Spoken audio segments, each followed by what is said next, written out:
So one of the common questions about ACH is whether you need to confuse your clients in order for them not to remember the suggestion or to get better access to the unconscious mind. Hi, this is Noemi. So let's just look at this. The idea is that you're able to give the unconscious mind just suggestions, any suggestion, any positive suggestions, so that your client's life changes, so that they they somehow solve the problem or the problem gets solved, but they shouldn't remember it. Now, that's not how the mind works. So you can't actually just give suggestions to somebody and they will in trance, let's say, and then they will do exactly, because if they happened you wouldn't have clients coming back again and again, and we would be solving problems a lot faster, and a fewer people would actually need therapy. It's just if the mind were, and it would be also very dangerous, because then we could manipulate to a greater extent than it is true in everyday life. It's not how things work.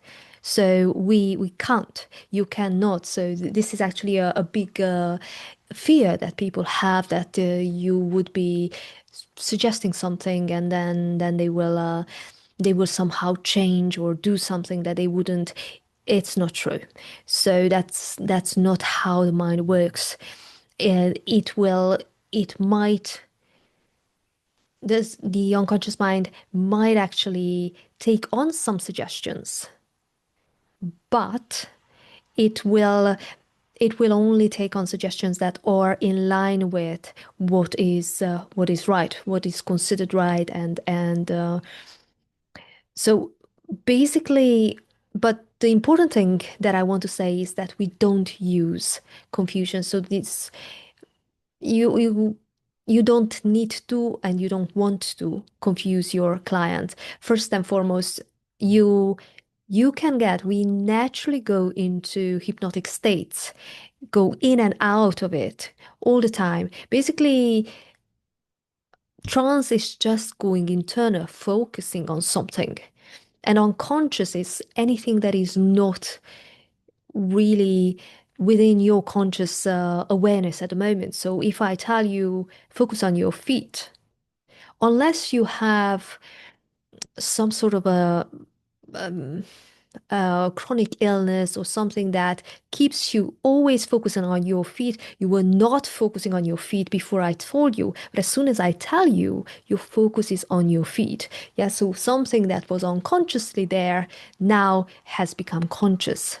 So basically, you don't actually need to confuse your your clients. We don't actually even give suggestions, because my suggestions cannot be as good and as appropriate to my clients as what they would find as resources in their unconscious mind.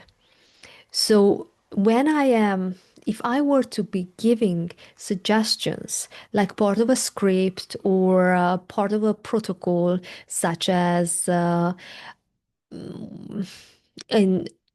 an inner child healing part of the hypnosis. So if I were to give suggestions, I might actually interrupt the client from finding it for themselves.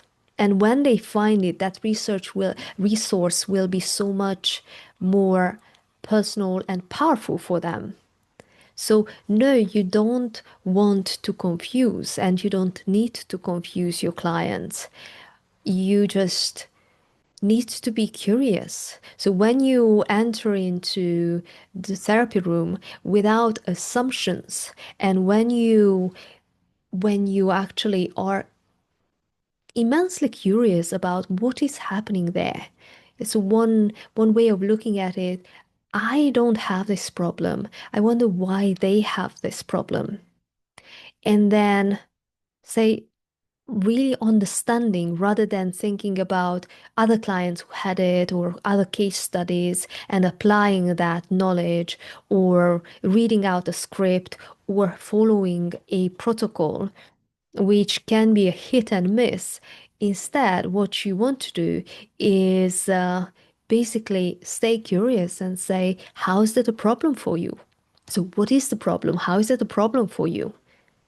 And then you can train yourself to spot unconscious moments. So basically, instead of forcing trance onto your client by confusing them, by using language patterns, by using conventional hypnosis protocols such as walking down the stairs, you can you can train yourself to notice when we naturally go into a hypnotic state or a mini trance, and then asking questions related to those moments, because that is what brings you closest and fastest to what is underneath the symptom that they have come in with.